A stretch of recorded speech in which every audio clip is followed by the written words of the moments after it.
Fala pessoal, sejam bem-vindos a mais uma edição do podcast Meio Campo. E nós vamos falar bastante sobre competições europeias nessa edição número 209.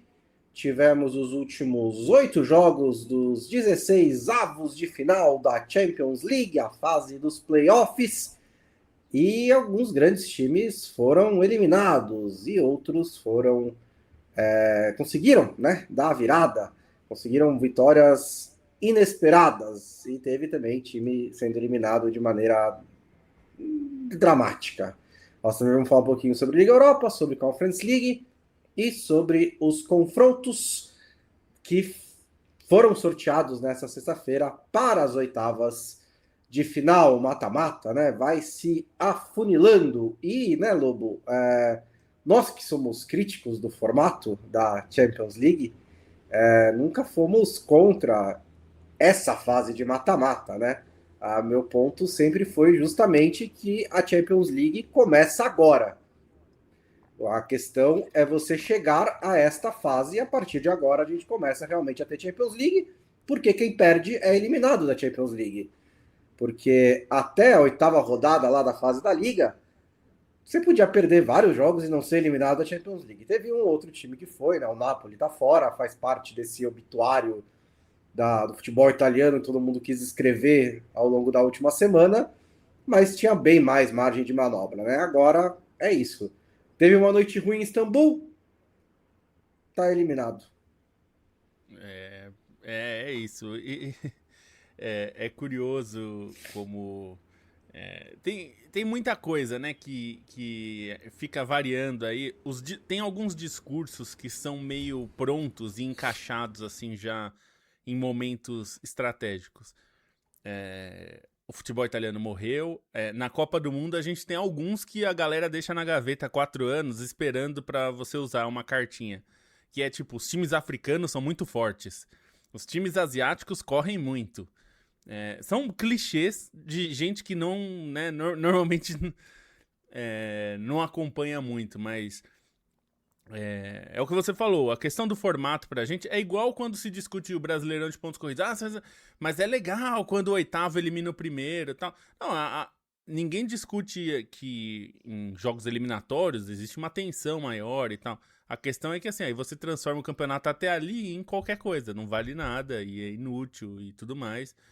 E eu sempre uso esse exemplo que assim, as pessoas falam, mas tem muito jogo que não vale nada no Brasileirão de pontos corridos. Bom, mas quando tinha 19 rodadas depois do mata-mata, e mais, né, às vezes porque tinha mais times, né, 22, 23 rodadas depois do mata-mata, tem um monte de rodada que não vale nada também, porque tem time que tá em segundo, terceiro, primeiro, que já tá classificado há 400 anos, que é um pouco que a gente viu na Champions, né? Fica essa coisa assim, putz, ficar em oitavo ou ficar em nono tal. É claro que faz diferença. A Inter ficou, por exemplo, a uma posição de ir direto para as oitavas. É claro que faria diferença ter ido direto para as oitavas, porque caiu. Mas não quer dizer nada também, né? Porque o que a gente falou, na temporada passada o Liverpool fez 800 milhões de pontos na primeira fase. Aí o PSG, que passou na Bacia das Almas, pegou um adversário acessível na fase 16 avos de final e na hora do vamos ver pegou o Liverpool e eliminou, porque na hora do vamos ver é o que vale. Sim. Então também assim, acho que a questão da crítica é essa, mas é claro que eu entendo do ponto de vista como produto e como TV, pra TV é ótimo. Pra TV, você não vai ver na É, TV os caras achando ruim isso, porque é mais jogos e mais mata-mata, né? Então evidentemente que desse ponto de vista é melhor e tem emoções. A gente vai falar do Bodo Glimt, que talvez seja a melhor história. Tirou um time que quase não se classifica, tirou o time que estava ali para ficar em oitavo ou nono. E que foi finalista duas vezes nos últimos 3 anos.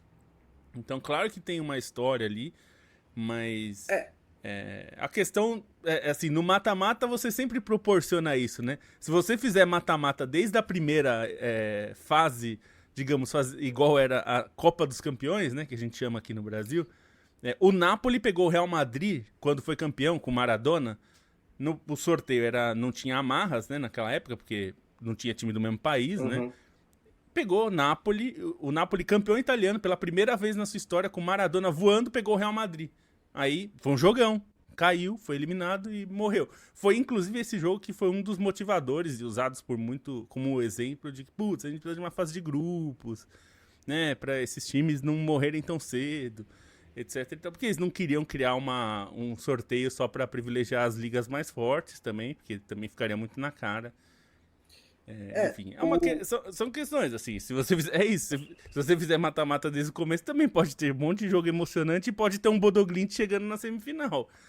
Exatamente. Né, E assim, é o que geralmente me irrita com a administração de futebol, é porque eles não querem abrir mão de nada, né?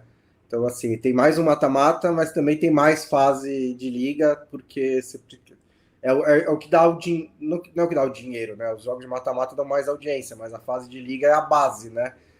Quando você garante ali 8 jogos para televisão de todos os clubes. Então a questão é mais essa, de você ampliar as duas coisas. Mas é lógico que uma fase de mata-mata a mais é legal, e é lógico que. E também tem isso mas diziam que não importa passar entre os 8 primeiros. E assim, lógico que importa em certa medida, mas a questão é se a Inter passa entre os 8 primeiros e pega o Bodoglint nas oitavas de final e é eliminada pelo Bodoglint da mesma maneira, a campanha da Inter foi igualmente decepcionante. Não é porque chegou exatamente. nas oitavas em vez de ter parado nas 16 avos de final que um time com as ambições da Inter fez uma campanha melhor e agora tá tudo bem. É lógico que você evitar uma fase de mata-mata, você reduz um pouco o risco de acontecer o que aconteceu, que, assim, lógico, o Bodoglint tem todos os méritos de passar, jogou muito bem os 2 jogos, mas também tem um cenário que a Inter chega ao intervalo do jogo no San Siro agora, vencendo por 2-0, e é um jogo completamente diferente, porque ela criou para isso, né? Acho que foi um bom primeiro tempo da Inter. Então você diminui o risco desse tipo de coisa, você diminui o risco da Juventus chegar em Istambul contra o Galatasaray, cansada pra caramba depois de um derby muito difícil, e levar uma pancada, né? E aí no jogo de volta tem um jogador expulso de novo. Então tem todas as questões que você consegue minimizar o risco se você disputar um mata-mata menos. Mas aí o exemplo do Liverpool é ótimo também. Foi o primeiro colocado na temporada passada, pegou o PSG, também deu azar e tá fora. Então, assim, por isso que a minha questão com a Champions League nesse formato ela começa nessa fase. A Champions League começou agora. O que aconteceu antes foi muito pouco relevante. Foi para organizar os times, na quais eles vão jogar um pouco a mais, um pouco a menos, e quem vai pegar quem. Mas basicamente é isso. Então vamos E ninguém começar. tá dizendo aqui, né, Bonsa? Eu sempre vou ressaltar isso, porque as pessoas às vezes reclamam que a gente fala muito desse formato. Ninguém tá falando que a fase de grupos era o ápice, o suprassumo da competitividade e era o formato ideal. Até porque eu acho que o formato ideal não existe, né? Assim, sempre vai ter. É isso, você sempre abre mão de alguma coisa, né? É, o que a gente diz é assim: esse formato foi criado para atender uma pressão dos clubes, a gente falou bastante disso aqui, né?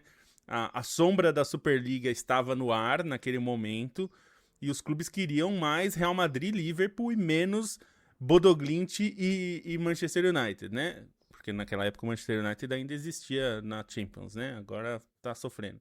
Vai voltar, né? Mas. Então, assim, a gente tem que ter isso em contexto. É claro que, assim, não quer dizer que por causa disso o formato é ruim. Eu acho que ele até se tornou. É o que eu falei, eu acho que ficou mais interessante para muita gente. Eu, particularmente, fiquei sentido um pouco porque a gente consegue ver menos jogos e tem muito jogo pouco interessante, mesmo com os grandes. Mas faz parte do jogo, né? Assim, eu digo, eu consigo ver menos jogos porque tem muitos jogos simultâneos acontecendo, né? Muitos jogos ao mesmo tempo. Ficou muito mais difícil para quem quer acompanhar muitos jogos assistir a maioria deles. Porque, por exemplo, no último dia, né, que se tornou um evento, é, 18 jogos ao mesmo tempo, assim, é uma loucura. Então, realmente.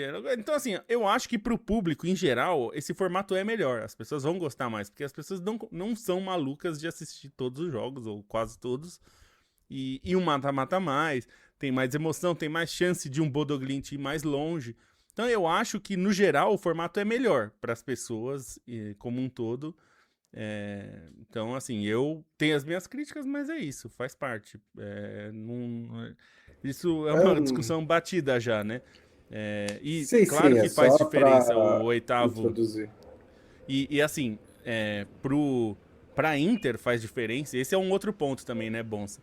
Pra Inter faz diferença porque a Inter sabe que ela não tem o lastro de elenco que Sim, alguns dos outros times Super Leaguers têm. Então ela sabe que pra ela talvez faça mais diferença do que pro Real Madrid. Mesmo que o Real Madrid tenha problemas de elenco também e tal, ou pro Manchester City e tudo mais, pra Inter talvez pese um pouquinho mais. Ainda que eu acho que a Inter tem um bom elenco pro padrão italiano, né? Mas então é claro que faz alguma diferença. Que é isso, sim. não é a mesma coisa. Mas, enfim, tem emoção, né? Que é o que as pessoas querem. Vou começar falando dos italianos, então, porque né, eles morreram, renasceram e aí morreram de novo. Que teve um momento ali na terça-feira, né, que o futebol italiano estava enterrado, aí a Atalanta virou contra o Borussia Dortmund e a Juventus, com um jogador a menos, forçou a prorrogação contra o Galatasaray. Aí renasceu. E aí depois a Juventus foi eliminada, a Inter foi eliminada, morreu de novo. E acho que tem muito a ver também com o que a gente fala quando a seleção italiana vai mal, né? Que é um tipo de crítica muito oportunista, porque você pensa assim, o futebol italiano chegou em 8 finais europeias nos últimos 5 anos. Ele tem 3 finais de Liga Europa, 3 de Conference League e 2 de Champions League. É verdade, as 2 de Champions League foram com a Internazionale, embora numa dessas finais a semifinal tenha sido com o Milan, então poderia ter sido outro. Você tem a Fiorentina, que tomou gosto pela Conference League.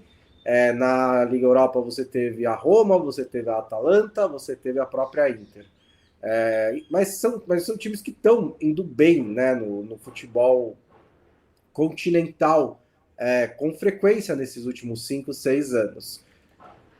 Se você, e até ver esse argumento no texto do The Athletic, assim, se em vez de ganhar 2 desses 8 títulos, aí, o futebol italiano tivesse ganhado 4, vocês estariam mais satisfeitos com o futebol italiano nesse momento?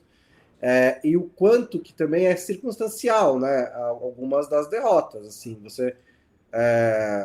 como por exemplo a própria derrota do Dortmund, né? Assim, que foi a vitória da Atalanta, foi uma vitória circunstancial. A Atalanta fez um grande jogo, mas também se classificou com um pênalti no fim. Se estivesse fazendo o obituário do futebol alemão, por exemplo, você ia falar, mas se não tivesse aquele pênalti no fim, ia estar tudo bem. A Juventus teve essa questão das expulsões, de um momento complicado da temporada, em que o time está claramente caindo de rendimento, e acho que foram 3 expulsões em 4 jogos.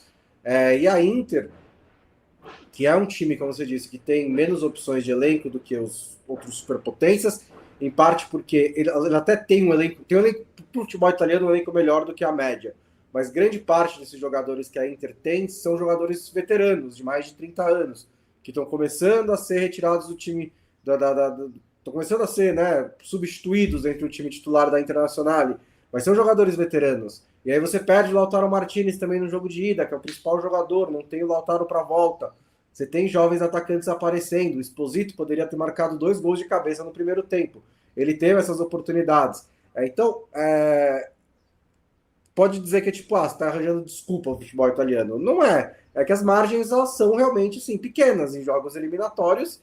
E eu acho que é notável que o futebol italiano tem caído sempre contra o futebol italiano na história recente, assim, quase sempre contra.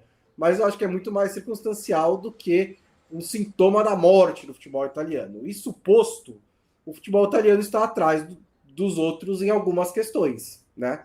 Isso é fato. É um futebol que tem estrutura defasada, né, de estádios, de direitos de televisão, os clubes, alguns dos principais, estão começando a colocar a cabecinha acima da água, né? A Inter e o Milan estão finalmente em uma propriedade sólida, mas é recente. Eles passaram por uns anos aí de vende aqui, Elliott Management, aí vai vender a dívida e ninguém sabia exatamente qual era o plano para esses clubes.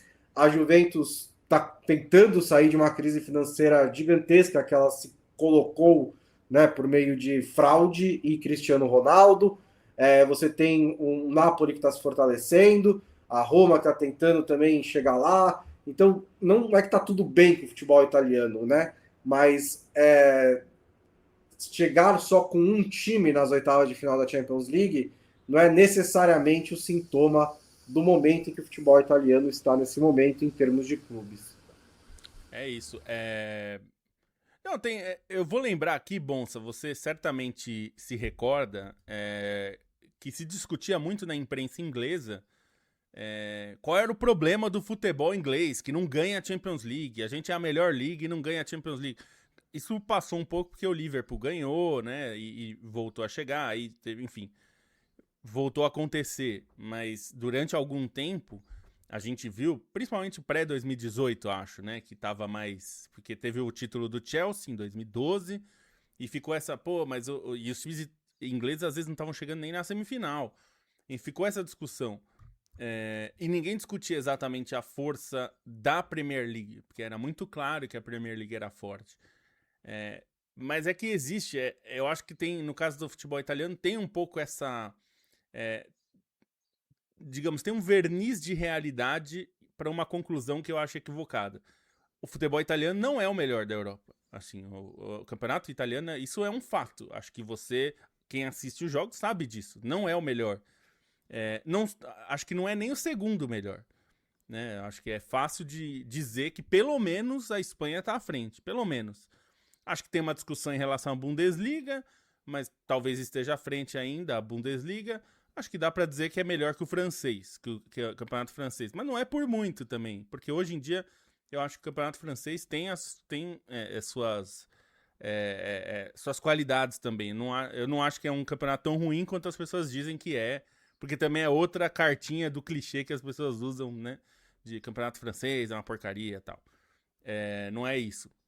Então, eu acho que por causa disso, por causa dessa percepção que é fácil de você constatar que o futebol italiano não está entre os 2 melhores da Europa, então acabou. Quando acontece uma eliminação dessa dramática, né, como foi dramática no sentido de ser um time com um orçamento muito menor, né, como é o Bodo em relação à Inter, e é o líder, né? É muito simbólico, né? Que o líder, e um líder que tá cada vez mais líder no campeonato italiano, tá caindo diante do Bodo Glimt e tomando uma sova, né? Assim, foi uma classificação absolutamente tranquila. Inclusive, se esperava, na verdade, que o placar fosse inverso, né? Assim, antes dos confrontos. Se a Inter tivesse vencido lá e vencido em Milão, acho que ninguém ficaria muito surpreso. A surpresa é justamente porque o Bodo venceu. Me parece que tem muitas condicionantes nessas eliminações dos times italianos, o que você falou da Juventus. A Juventus é um time em reconstrução, não só financeira, por tudo que fez, é culpa dela mesma. Ela quis contratar o Cristiano Ronaldo pagando um salário que talvez fosse muito maior do que ela deveria pagar. Ela fez fraudes comprovadas, e aqui a gente pode falar com todas as vezes, porque ela foi condenada, né? Foi condenada por fraudes, teve dirigente preso, eles fizeram fraudes contábeis. E isso prejudicou, o time está até agora tentando se recuperar financeiramente, inclusive para competir na própria Itália, né? Eles têm tido dificuldade dentro da própria Itália, o que não era comum. A Juventus podia não ganhar, mas era um time competitivo, né? Era um time que brigava por contratações. Hoje a gente vê o elenco da Juventus, é um elenco formado por jovens, é um elenco de apostas, muitas vezes apostas e oportunidades de mercado, porque hoje é o que a Juventus consegue fazer dentro do cenário italiano. E a gente viu o Milan e Inter passando por reformulações e donos que causaram muito mal, e agora tem administrações mais saudáveis e tudo mais. A gente falou já do Napoli aqui quando o Napoli foi eliminado. Eu acho que o Napoli tem muito mais a ver com seu técnico, e não porque ele seja um mau técnico, mas na Europa ele não consegue fazer bons trabalhos, isso em todos os times que ele trabalhou, então não é uma coincidência, né? E assim, de tudo que aconteceu, eu acho que os lances de Juventus e de Atalanta são os que mais me surpreenderam, porque a gente falou aqui, talvez a Atalanta fosse, de todos os confrontos entre italianos e os demais, o único que você olhava e falava, a Atalanta é um time pior do que o Dortmund. Os outros, Juventus e Galatasaray, no mínimo é igual, talvez a Juventus pode ser um pouquinho melhor, mas é equilibrado. A Inter é muito melhor que o Bodo. Então se esperava que a Atalanta sofresse mesmo. E no fim classificou de uma forma bastante enfática, eu diria, né? Foi uma classificação assim, tudo bem que foi com pênalti no último minuto, mas assim, na verdade o Dortmund se salvou da eliminação, né? Porque tava tomando 3-0 e aí arranca o gol ali do ADM e aí no final tem um pênalti que consolida a classificação da Atalanta. Mas a Atalanta fez um jogo para classificar no tempo normal, fez um jogaço, assim. O Dortmund desandou e tudo mais. Outro clichê que vai ficar, que o Dortmund esfarela e tudo mais, o que nem tem sido verdade nessa temporada, né? É o que eu ia dizer. Eu tava outro dia elogiando o Dortmund pela resiliência, pela regularidade que tinha encontrado com o Niko Kovac, né? Mas os velhos pecados apareceram nesse jogo, né? Você vê os gols da Atalanta e, assim, defesa do Dortmund batendo cabeça aqui, defesa do Dortmund batendo cabeça ali, né? Corte errado, o Pasalic, acho que o Benzebaini desvia, depois o Benzebaini dá na cabeça do cara, né? No último lance. Então foi realmente assim, um Dortmund do clichê esse que enfrentou a Atalanta. Então, acabou que a Atalanta fez um jogo dos seus melhores dias possíveis. Eu acho que a Juventus fez o jogo que tinha que fazer diante do Galatasaray. É um adversário difícil, como a gente falou, é no mínimo equilibrado ali o jogo, o confronto como um todo. E a Juventus fez o que tinha que fazer, eu acho que fez um dos melhores jogos da temporada da Juventus. Foi um jogo muito bom e muito seguro. Esse time, por ser muito jovem, tem muitas oscilações e esse jogo o time foi muito bem. Eu acho que a expulsão foi discutível. Não, assim, eu fiquei dá pra surpreso com a cravar, eu expulsão. acho. E isso evidentemente prejudicou porque me parece claro que a prorrogação o Galatasaray tinha mais perna, tinha mais fôlego e acabou... Porque até a Juventus perde um gol feito assim no começo da prorrogação que talvez mudasse o rumo das coisas. Sim. O Zé Grava. o Zé Grava bateu mal e eu acho que o McKennie foi preciosista porque ele podia ter finalizado. Enfim... E acontece, e acho que na prorrogação não teve perna para segurar o Galatasaray, que é um time muito bom, né? Não só porque tem talentos turcos, mas porque tem jogadores muito bons. O Osimhen seria titular fácil na Juventus. Aliás, em qualquer time italiano, né? Assim, com tranquilidade. Então, o Galatasaray aproveitou esse momento e é uma das coisas que muitos técnicos falam, né, Bonsa? Para você vencer o jogo, você tem que aproveitar quando você está melhor que o adversário. Porque vai ter momentos do jogo, quase sempre, principalmente em jogos equilibrados, que o adversário vai ter seus momentos e você vai ter os seus. Quem aproveita os seus momentos, acaba levando. A Juventus não aproveitou. E o Galatasaray, quando teve a chance de enfiar a faca, enfiou a faca, né? Não é um acidente o Osimhen estar no Galatasaray, porque o Galatasaray é um time muito importante e rico, né? Dentro dos padrões... principalmente de ligas não das 5 grandes. Mas é circunstancial, né? Assim, coisas aconteceram que empurraram o Osimhen ao Galatasaray em questão de timing, em questão de com quem o Napoli queria fazer negócio, porque era para o Osimhen, quando ele estava no auge do Napoli, ir para um Superliga, né? Para ir para um Chelsea, era onde estava mais sendo especulado, né? Então você ter um centroavante desse calibre para um confronto de oitavas de final, para um confronto de mata-mata, é imensurável, né? O que o cara, porque você não é só o gol, né? Que ali tá dando a classificação para a Juventus, mas quase todas as chances de perigo do Galatasaray no jogo foram o Osimhen, né? Assim, contra o Osimhen dá um jeito de finalizar com perigo, né? Um jogador muito, muito bom.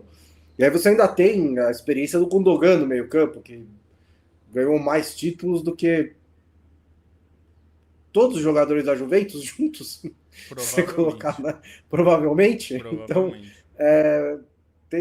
o Galatasaray, assim, é um time... É que, assim, alguns desses jogadores, o próprio Gundogan, tá mais pro fim da carreira, né? O Osimhen não, o Osimhen tá no auge ainda.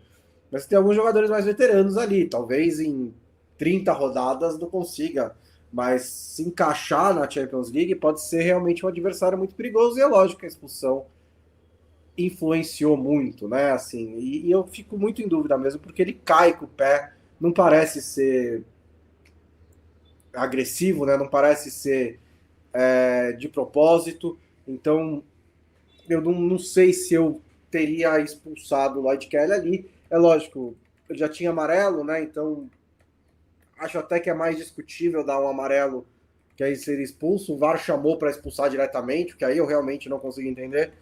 Mas, enfim, acho que a gente demorou um pouquinho demais também para chegar no Bodoglint.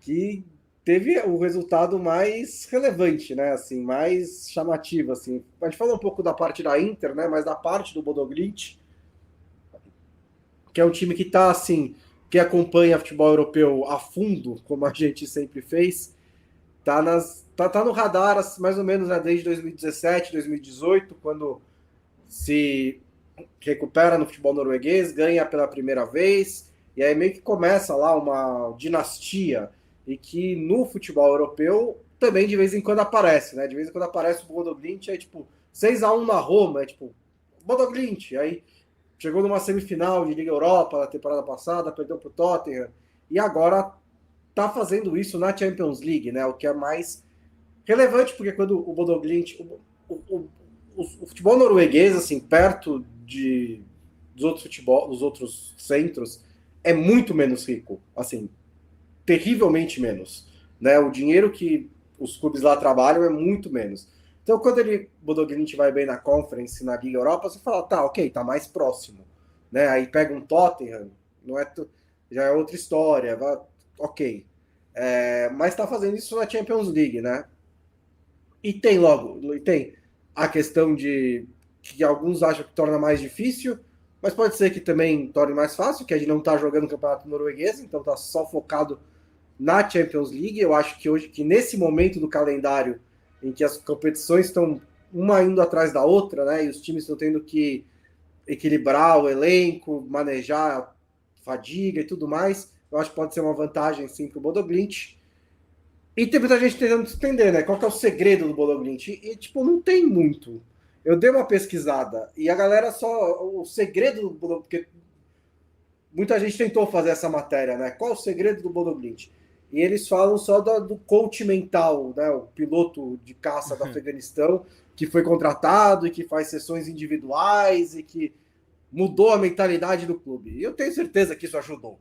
Mas não é assim que o Bodo Glimt ganha da Internacional, do Manchester City e do Atlético de Madrid. Não é com, tipo, uma grande palestra de motivação.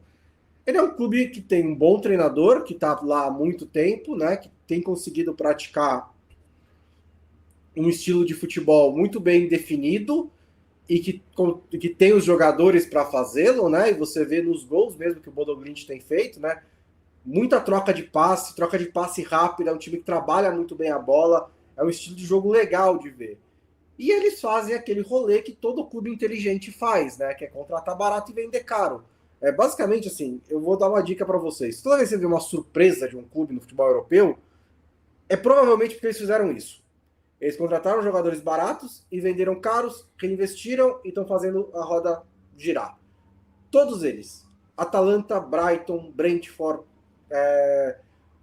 todos esses clubes que de repente deram saltos de qualidade, saltos de patamar, então geralmente porque eles fizeram isso. E alguns fazem melhor do que os outros, e o Bodo Glimt para o futebol norueguês faz muito bem, e isso está tendo resultado também no futebol europeu. Eles têm um sistema de jogo bem consistente, e eles fazem isso que você falou, assim, eu tava vendo que eles têm um saldo positivo de transferências, né? Porque eles, justamente isso que você falou, eles compram barato, vendem caro, então no fim eles sempre lucram no mercado. Mas aí eu acho que tem a questão que a gente fala que qualquer time precisa ter, e principalmente os que têm menos recursos, que você precisa achar um jogador que se encaixe no seu jeito de jogar e que esteja dentro do seu orçamento. E no caso do Bodo Glimt, se ele precisa de um ponto esquerdo, ele não vai buscar o Semenyo, porque o Semenyo está fora do padrão dele. Ele precisa contratar alguém, provavelmente do mercado local, que consiga fazer essa função. Ou você tem que achar na base alguém que tenha características que se encaixam. Isso é um trabalho difícil em qualquer time, mas especialmente quando é um time de uma liga menor, de uma liga menos rica, e que você precisa fazer isso com consistência. É assim, e isso, curiosamente, esse tipo de trabalho, muitas vezes, sofre mais quando ele chega num patamar alto. Porque quando ele chega num patamar alto, como agora está chegando o Bodo Glimt, os olhos do mundo estão mais voltados para ele. Então é mais provável que esses jogadores sejam assediados para jogar em outras ligas. O Peter Hauge, que é o camisa 10, já esteve no Milan, inclusive. Então jogar em San Siro e fazer gol em San Siro não é uma novidade para ele. Ele não conseguiu brilhar pelo Milan, mas ele já fez esse essa semana. Esse foi o pessoal brincou que esse foi o melhor jogo dele pelo Milan, né, em todos os tempos. Mas isso já aconteceu. O Bodo Glimt já se destacou, especialmente para o futebol italiano, porque enfrentou muito a Roma e deu sapecada na Roma e aí chamou a atenção. Alguns jogadores saíram do Bodo Glimt e foram para outros lugares. A maioria não conseguiu brilhar e alguns voltaram, como o Hauge, para voltar a brilhar. Então tem muito de um sistema que funciona bem, um técnico que trabalha bem, e eles conseguem achar esses jogadores para cumprir as funções que eles precisam. Tem uma questão de o jeito de jogar. Eles jogam sem ficar enfurnados na defesa, não é estacionar o ônibus, eles têm um jeito de jogar de, como você falou, de troca de passes e tal, mesmo em jogos que eles têm menos posse de bola, como foi contra o Manchester City, e mesmo nesse segundo jogo contra a Inter, que eles podiam fazer isso, eles são muito perigosos com a bola, porque eles não é só correria e jogar para um centroavante grandão se virar, eles têm jogo, né? Eles têm troca de passes, sabem envolver o adversário. Os gols contra a Inter, tanto no primeiro quanto no segundo jogo, mostram isso. É um time que envolveu a Inter, né? Que não foi só pegando no contra-ataque, sofrendo uma pressão maluca. Então, é uma combinação de coisas, e para esses times darem certo, precisa de uma combinação muito grande de coisas, e é difícil se manter. É difícil que o Bodo Glimt seja um time que chegue todo ano às quartas de final da Champions League. Porque, eventualmente, né, Bonsa, o Hauge vai sair, ou outro jogador vai sair, e o que você contratou, que tinha característica que era tudo para substituir o cara, não dá certo. Nem sempre vai dar certo. Nem sempre você consegue fazer isso. Porque o time que é rico, ele consegue manter o Haaland, ele não vai sair do Manchester City para ganhar mais dinheiro em algum lugar, ou para jogar uma liga mais competitiva. Ele já joga em um time que é muito rico e que está numa liga super competitiva. Então ele não vai sair por isso. Então o Manchester City consegue manter o Haaland motivado porque ele está disputando a melhor liga do mundo num time que oferece um salário que é um dos melhores do mundo. O Bodo nunca vai poder fazer isso. Então, esse é uma questão, assim, é difícil se manter ali. E o fato de ele estar se mantendo competitivo nesses últimos anos é um grande mérito, né? E parece parece que é um grande segredo, né? O motivacional. Uma coisa na água. Tudo isso ajuda. A combinação de todas essas coisas forma o Bodo Glimt, mas não é uma coisa. E não é uma fórmula tão replicável também, né, Bonsa? Porque é fácil falar, tem que fazer um scout bom, tem que ter um esquema de jogo definido. E aí, assim, perde do Viking o campeonato norueguês, você vai manter o técnico? Você vai manter os jogadores? Tem um motivo para, às vezes, esse tipo de coisa sempre aparecer em clubes em que a pressão é menor, né? Porque a gente só começa a prestar atenção a partir do momento em que está funcionando. A gente só presta atenção nos clubes em que isso funcionou.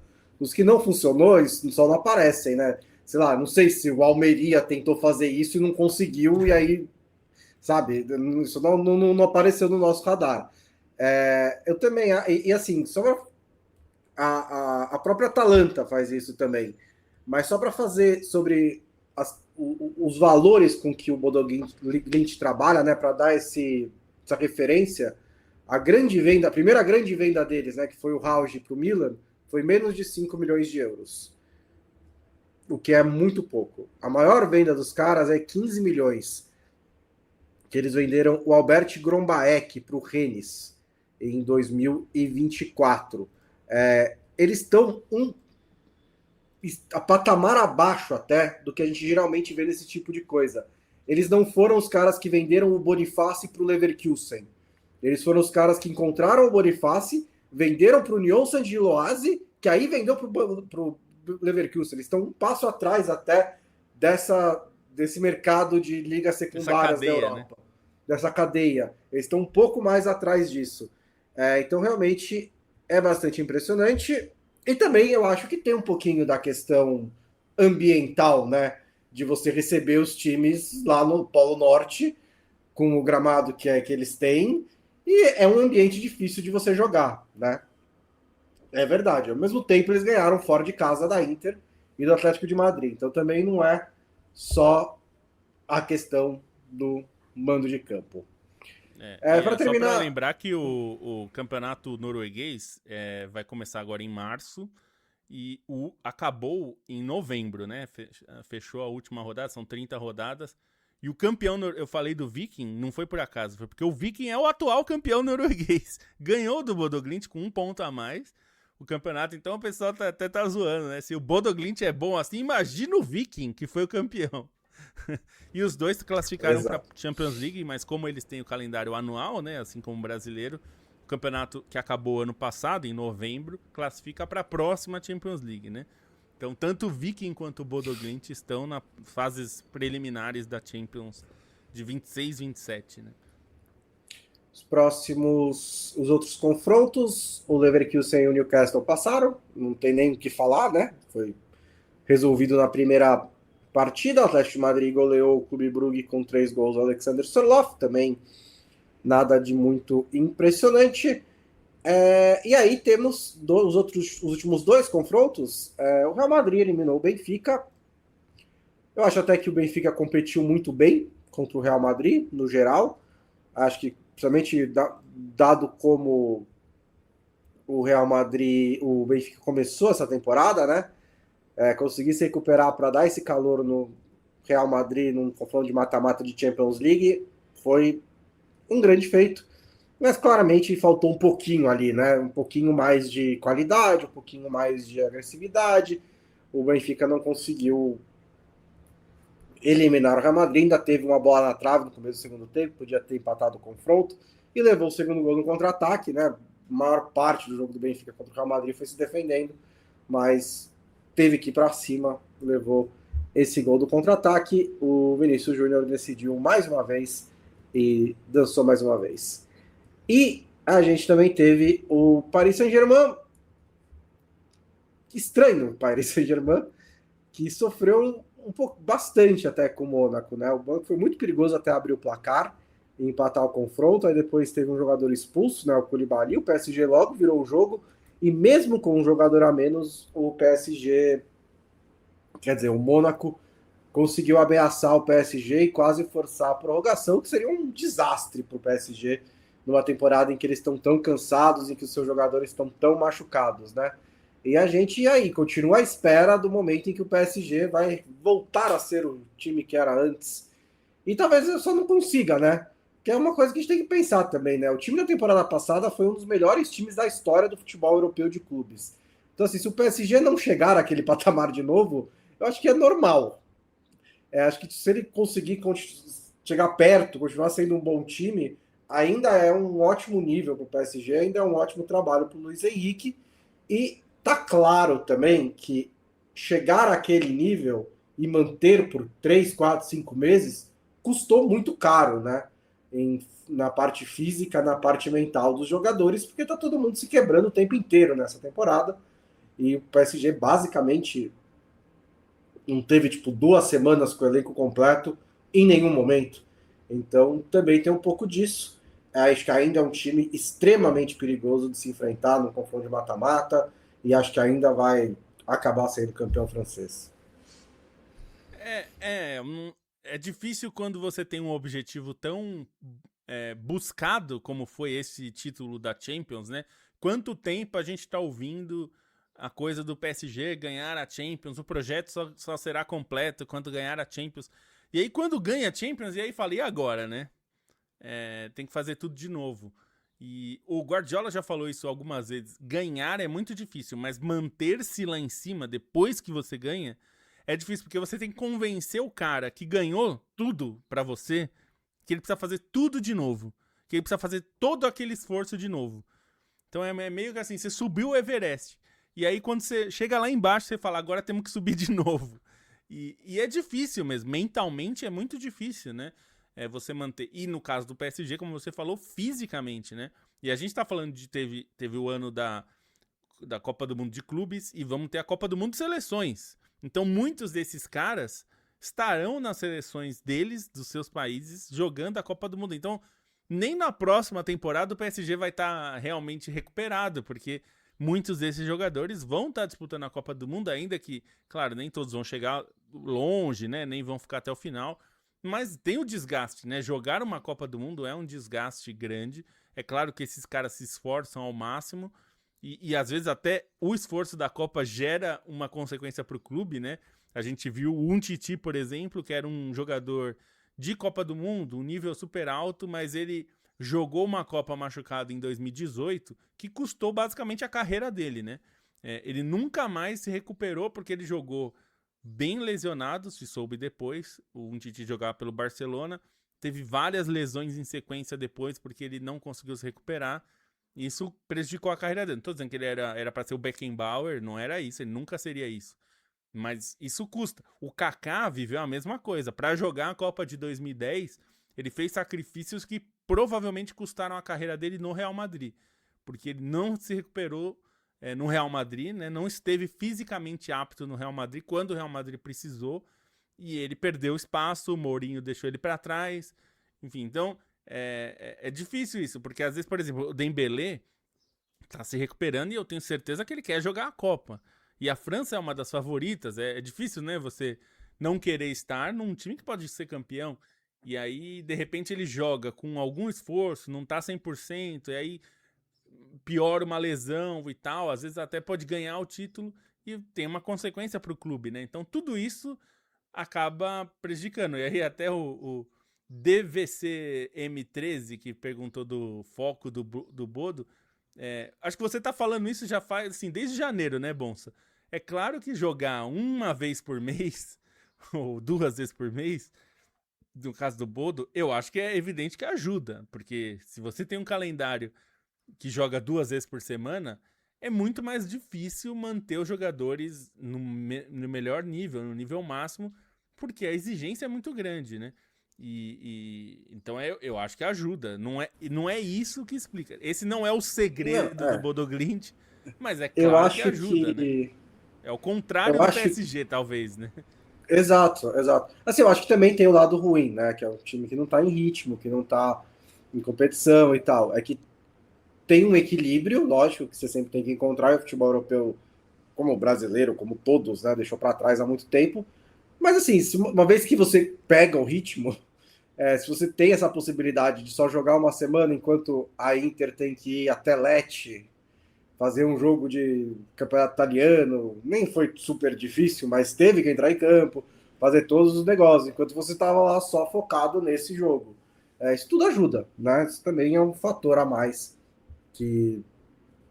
Mas daqui a pouco começa, né, o campeonato norueguês, e aí acabou a mamata do Bodo Glimt. Inclusive vai ser no meio do próximo confronto, porque o campeonato norueguês começa dia 14, então dia 10 tem o jogo contra o Sporting em Bodo, e depois no dia 17 tem o jogo de volta, e aí o Bodo vai ter estreado no fim de semana no campeonato local.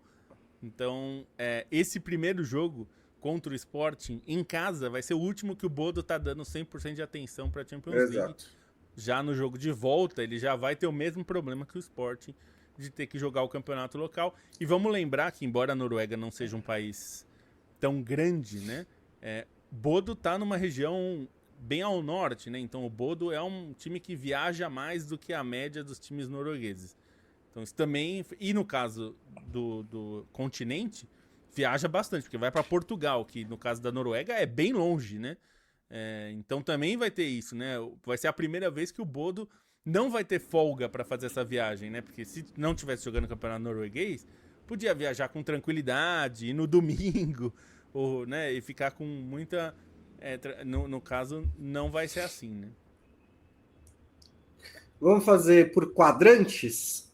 O Bodo Glimt pega o Sporting, como a gente falou, e nas quartas de final enfrenta o vencedor de Arsenal e Bayern Leverkusen. Eu não quero fazer aquilo de o Arsenal já está na final, como nosso amigo Charles Marques de Souza, mas assim, dentro do que dá para você enfrentar no mata-mata de Champions League, não dava para ser muito melhor, né?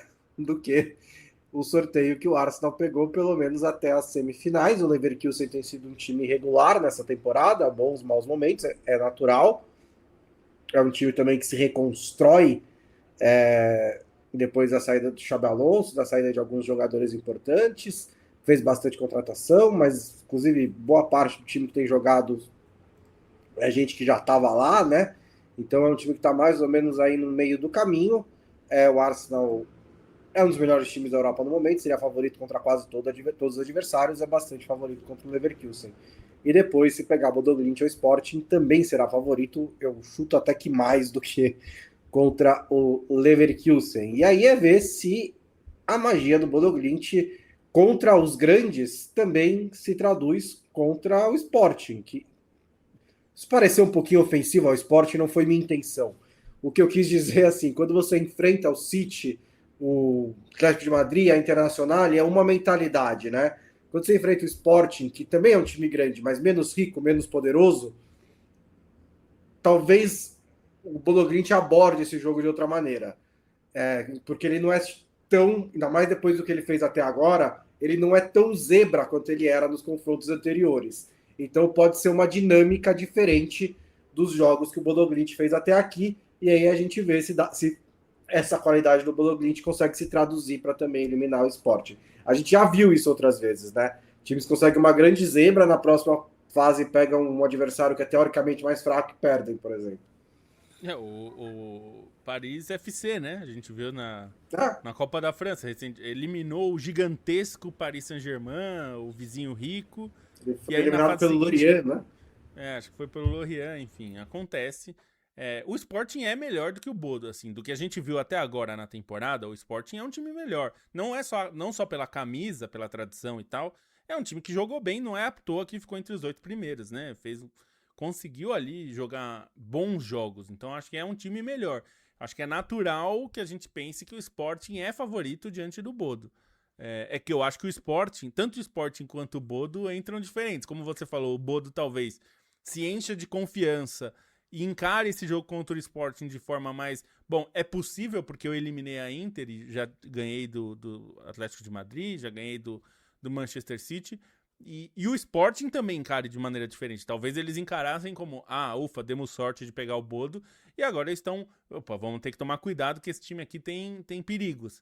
Então, acho que muda para os dois, mas acho que o Sporting é um pouco melhor ainda, né? Então, assim, o Bodo vai ter que fazer de novo o que fez, né? Acho que é um nível relativamente próximo da Inter, não é tão distante assim em relação a nível de jogo e o futebol apresentado. Eu acho que o futebol do Sporting é bem interessante assim para essa temporada, então vai ser um desafio grande. Se o Arsenal chegar na semifinal da Champions League, ele vai enfrentar Newcastle, Barcelona, Atlético de Madrid ou Tottenham. Newcastle e Barcelona. Olha, Barcelona favorito, claro, mas até pelo estilo que o Newcastle pratica, né, de um jogo bastante físico, de bastante transição, é possível o Newcastle pegar o Barcelona numa daquelas noites de Hansi Flick e conseguir um bom resultado, né? Um encaixe que pode dar problema para o Barcelona, até dependendo também de quais jogadores do Barcelona estarão disponíveis e tudo mais. O Newcastle também, temporada de muitos altos e baixos, mas acho que é um encaixe que pode complicar ali. E aí, Atlético versus Tottenham. Eu não vou acreditar no Tottenham até ele ser campeão da Champions League, tudo bem? Assim, porque dada a temporada que eles estão fazendo, eu vou sempre achar que eles vão perder. Então, se eles conseguirem eliminar o Atlético de Madrid, parabéns. Mas eu apostaria nos espanhóis. Eu também. Não dá para confiar nesse Tottenham pelo que fez até agora. O adversário, seu Atlético de Madrid, eu acho que é bem ruim pro Tottenham, porque eu acho que é um time que é o oposto do Tottenham nesse sentido, assim, de... Se o Tottenham tem um problema de a mentalidade perdedora, que a gente ouviu do Conte, do Mourinho, de todo mundo falar, Eu acho que o Atlético de Madrid é o contrário. É que eles precisam alimentar essa mentalidade, né? Que nem sempre é verdade, de nós somos minúsculos e vamos bater os gigantes. Na verdade, muitas vezes eles são os gigantes, né? Mas eles usam muito isso. E eu acho que o Simeone provavelmente vai usar. É um time da Premier League, eles têm muito mais dinheiro e tal. E é um time bom mesmo, né? Tem muito jogador bom. O Lookman tá voando no Atlético de Madrid, chegou muito bem. Então, eu acho que é mais provável o Atlético de Madrid passar mesmo. O Barcelona eu acho o favorito também, mas é isso. Tem que tomar cuidado, porque uma noite ruim, a coisa pode complicar bastante, porque se tem uma coisa que o Newcastle sabe fazer é correr com a bola, né? Tem muito jogador que sabe correr com a bola ali, e se pegar nessa defesa do Barcelona aí pode dar problema. Agora, eu acho que quem deu azar mesmo foi a Atalanta, viu? Acho que A Atalanta, bom, alguém teria que dar esse azar, né? Não tem alguém jeito. tem que dar esse Então, a gente azar. podia. O Bayern de Munique vai enfrentar a Atalanta. O Bayern, para mim, é o melhor time da temporada europeia. Então, contra qualquer um, eu diria que o Bayern é favorito. Então, o Bayern é favorito. E no outro lado, não era isso que você queria, UEFA? Confronto. Mais um Manchester City e Real Madrid. E acho também que desse momento o Manchester City chega melhor do que o Real Madrid, chega mais inteiro do que o Real Madrid nesse momento. A gente falou bastante já sobre esse trabalho do Guardiola no Manchester City, como ele é mais irregular, como ele é menos avassalador, mas o Manchester City ainda é um ótimo time.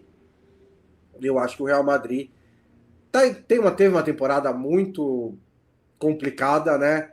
E pouco confiável, assim, em termos de piso de desempenho, mesmo em alguns jogos grandes. Ele acabou de fazer 3 jogos bem complicados contra o Benfica. Então eu imagino que o Manchester City também seja favorito nesse confronto. Esse é o quadrante, né? Podemos ter aí City e Bayern de Munique nas quartas, ou Real Madrid e Bayern, ou Atalanta e Real Madrid, sei lá. É difícil. Eu acho que como você falou, eu acho que o City é um time melhor, está jogando melhor do que o Real Madrid hoje. Mas o Real Madrid é um grande coringa também, né? Porque é um time que não vive. Não tem. Assim, a gente falou, sofreu um pouco contra o Benfica competiu bastante. Mas é o Real Madrid, né? No fim das contas, assim, tem o Mbappé, tem o Vini Júnior, você tem o Rodrigo no banco, você tem o Bellingham ali, que quando tá saudável. Enfim, é um time difícil de você não considerar que é uma ameaça muito grande o tempo todo, né? Mesmo quando não tá bem. Então, e esse City, a gente já viu Cities mais confiáveis caírem para Real Madrid mais instáveis. Então, é difícil. Mas eu também acho que o Manchester City hoje, se for comparar a bola que os dois estão jogando nesse momento, né? E o confronto vai ser daqui a pouco, então eu acho o favorito o Manchester City também. Teve várias versões desse arquétipo do Real Madrid, pós Cristiano Ronaldo e Zidane, e as mais bem organizadas foram campeões da Champions League, né? Mas é basicamente assim, o City é melhor, mas se o Mbappé arranca com a bola 3 vezes e mete as 3 bolas para dentro, o que ele pode perfeitamente fazer, o que você faz, né?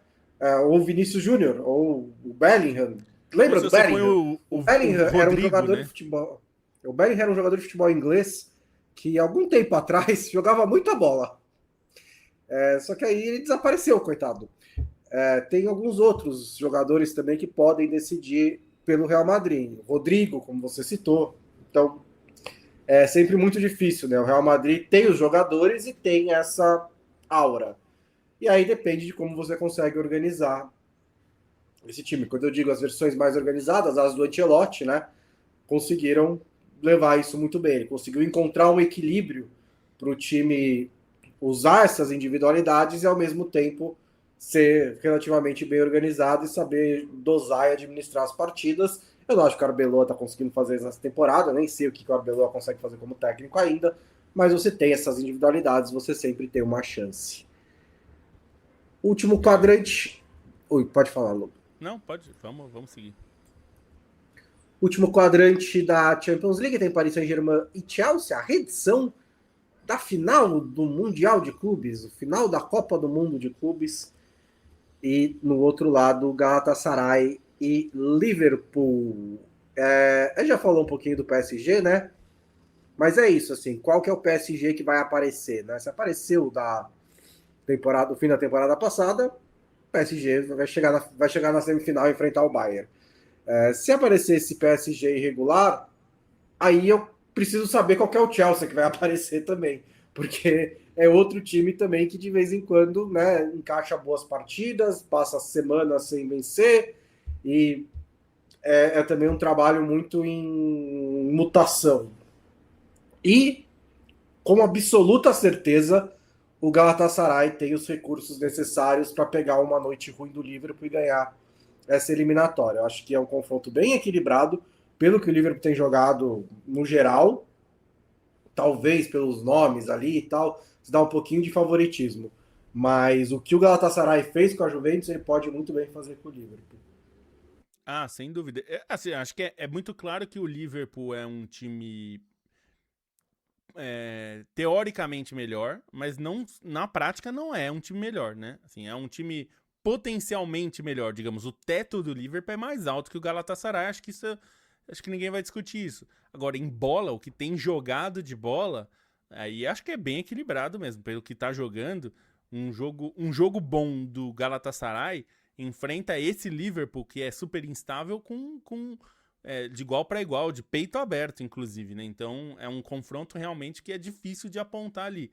Assim, na teoria, o Liverpool é melhor, mas na teoria o Liverpool deveria estar melhor no campeonato inglês e não tá também. Então não quer dizer nada, né? O time tá brigando para ir pra Champions, não tá nem brigando pelo título. Então acho que isso já diz o suficiente. E assim, o PSG e Chelsea, o PSG é melhor, mas o Chelsea, a gente não sabe qual é o PSG, não sabe qual é o Chelsea também, como você falou, então eu acho que todos esse quadrante aqui vai ter confrontos que a gente não tem a menor ideia do que pode acontecer. Porque qualquer coisa que aconteça, a não ser assim uma goleada histórica, tipo um 7-1 tal, tirando isso, acho que qualquer coisa que Sim. aconteça nesses confrontos, ninguém vai ficar surpreso se o Galatasaray eliminar o Liverpool ou se o Liverpool eliminar o Galatasaray, e assim como ninguém vai ficar surpreso se o PSG eliminar o Chelsea ou vice-versa. Assim, são confrontos é, plenamente equilibrados, assim, em algum modo, né? Porque esses times, nenhum deles é super convincente na temporada. Então é bem possível que a gente tenha confrontos equilibrados aí nesses quatro. Jogos de ida, dia 10 e 11 de março.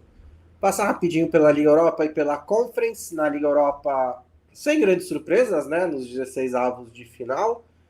Lille, Stuttgart, Bolonha, Celta de Vigo e Nottingham Forest avançaram. O Panathinaikos eliminou o Vitória Pilsen nos pênaltis. O Ferencváros eliminou o Ludogorets. E a emoção ficou para Genk e Dinamo Zagreb, né? O Genk teve que marcar 2 gols na prorrogação para avançar. E nós teremos Ferencváros contra Braga, Panathinaikos e Betis, Genk e Freiburg, Celta de Vigo e Lyon. No outro lado da chave, Stuttgart e Porto, Nottingham Forest e Midland, Bolonha e Roma e Lille contra Aston Villa. Alguns confrontos bem interessantes, né, Lobo, nessas oitavas de final da Liga Europa. Bastante interessante. Esse Bolonha em Roma com cara de Copa da Itália, né? Mas Lille e Aston Villa é um jogo muito, muito interessante, né? Também.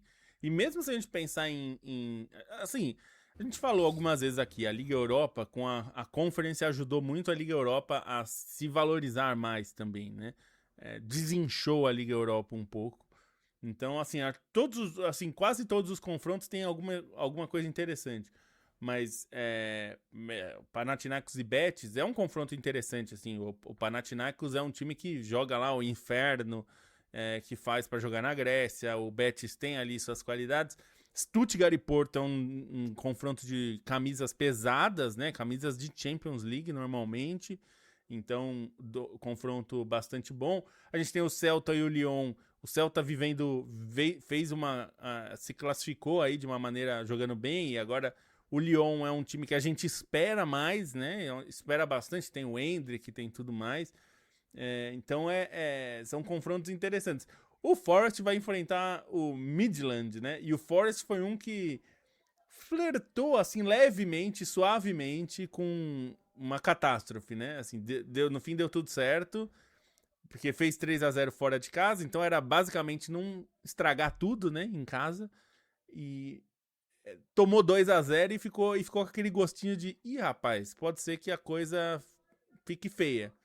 Mas no fim fez um gol que matou o jogo, né? E matou o duelo. Perdeu por 2-1, mas já tinha ganhado de 3-0. Então acho que tem bons jogos. Acho que a gente vai ter bons jogos. A Liga Europa promete muitas coisas interessantes para ver. Acho que talvez o menos atraente aqui seja Ferencváros e Braga, e Freiburg e Genk aqui. Acho que são os confrontos menos atraentes. Sim. Todos os outros têm algumas coisas bem legais de se ver. Na Conference, a Fiorentina riu da cara do perigo, né? O famoso 3-0 transou em filme de terror, né? Transou em filme de terror. Levou 3-0 do Jagiellonia, foi para a prorrogação, mas a busca pelo trivice segue viva. 2 outros resultados que eu tinha destacado no programa anterior, né? O AZ Alkmaar, né? Que tinha levado do Noah da Armênia no jogo de ida, tinha perdido fora de casa, goleou por 4-0 e avançou. E o Zrinjinski da Bósnia tinha arrancado empate com o Crystal Palace. O Crystal Palace também ganhou no Selhurst Park e passou. Rijeka Celje da Eslovênia, Sigma Olomouc da Tcheca e o Lech Poznan também avançaram. Nas oitavas de final, nós teremos Lech Poznan contra Shakhtar Donetsk, AZ Alkmaar contra Sparta Praga, Crystal Palace versus AEK Larnaca, Fiorentina contra Racal, o Samsunspor contra o Raio Vallecano, o Celje versus o AEK Atenas, o Sigma Olomouc contra o Mainz e o Rijeka versus o Estrasburgo. E acho que como na Liga Europa também, faz bem para a chave, né, não ter um Big Six da Inglaterra, né? Que é uma coisa também que você olha para a chave da Liga Europa e acho até o Aston Villa um dos favoritos para ser campeão. Ele é tipo basicamente o 7º time, o 8º time da Inglaterra. Mas quando você tem Manchester United e Tottenham, dá um peso muito grande, né? E na temporada passada, na Conference League, você teve o Chelsea, que também se falava, bom, o que a gente está fazendo aqui, né? O Chelsea no fim vai ser campeão. E foi. E agora tem o Chelsea B, mas no geral você tem a tabela bem mais equilibrada. Que é um dos favoritos, inclusive, o Chelsea B. É um dos favoritos, sim. O Estrasburgo é do grupo, né?